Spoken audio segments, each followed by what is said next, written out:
ang pagkatisa at ngayon ipapakita po namin sa inyo ang sarili naming istorya tungkol sa pagpapakita ng konsensya.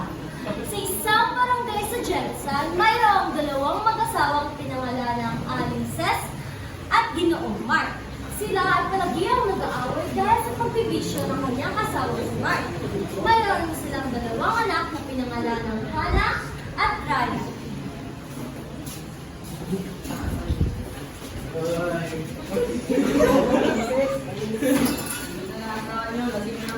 Ano, Mark? Nasay ka na naman? Wala ka nang pakalam sa buhay ko. At saka pera mo yung ginagamit dito. Oo nga, pera mo, pero hindi mo na ba iniisip yung mga anak mo? Wala na nga kami makain dito. Alam mo, matagal na akong inis na inis sa'yo. Salamat ha. Gutom na yung mga anak mo. Ano ka ba? Wala na nga tayong pera. Puro na lang ilong. Ma, ano bang ulam natin ngayon? Pumunta mo na ka sa mga kwarto anak at mag-uusap pa kami ng pagkaligtasan dyan. Napansin ni Hannah dito na nag-aaway ang kanyang mga magulang. Habang nag-aaway sila, may babaeng dumating na maganda at malinis tingnan. Takang-takang babae kung bakit may kaaway ng babae ang kanyang kasintahan at hindi pala nito alam na may asawa dito. Babe! Wow! Kapal yung mukha mo mga babae ka? Wala na nga tayong makain dito ng bababae ka pa? Umalis kayong dalawa dito bago mo pa usapulot na yung babae na yan. Dahil sa pagkagulat na nakita ni Aling Ces, napatuloy pa niya ang hiwalayan niya ang kanyang asawang mabisyo.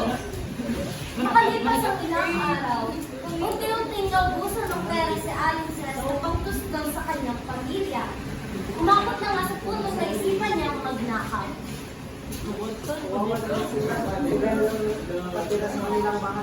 Oo nga eh. Ang sama ng asawa niya, naglalagpan ng iba.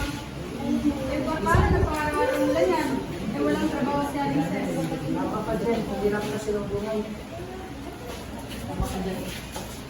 Panginoon, magkabarin niyo po ako sa gagawin mo. Wala talaga akong manisip.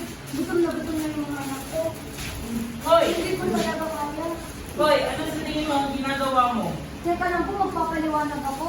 At ipinaliwanag ni Aling Ces kung bakit niya nagawa ang masamang gawain na ito. Patawad po, hindi ko talaga gagawin. Sabi ko na lang. Naawa ang mamimili kay Aling Ces dahil naiintindihan naman niya kung bakit niya ginawa iyon. Pag-iusap, huwag mo nang ibalik. Ako na ang magbabayad. Huwag na po, nakakaya naman. Naiintindihan naman kita, pero pareho nating alam na mali ang magnakaw. Regardless pa kung ano ang pinagdadaanan natin. Sasaisip ko yan. Thank you, Mr. Bren, Thank you, Mr. Brent. Hulog ka talaga ng gamit. walang pagpalahat. Oo, ito lang lahat. Habang isinusukot ng cashier ang kanilang pinamili, naisipan na rin ni Brett na bigyan ng trabaho si Aling Ces upang may pahitusto siya sa kanyang pamilya. At doon lamang po nagtatapos ang aming kwento. May natutunan ba kayo sa aming kwento? Siyempre, meron talaga. Mali ang magnakaw sa ating kapwa kahit ano pa man ang ating pinagdadaanan sa buhay. Hindi rin dapat tayo mahusga sa ating kapwa dahil hindi rin natin alam kung ano ang kanilang pinagdadaan. Maraming salamat po sa pakikinig.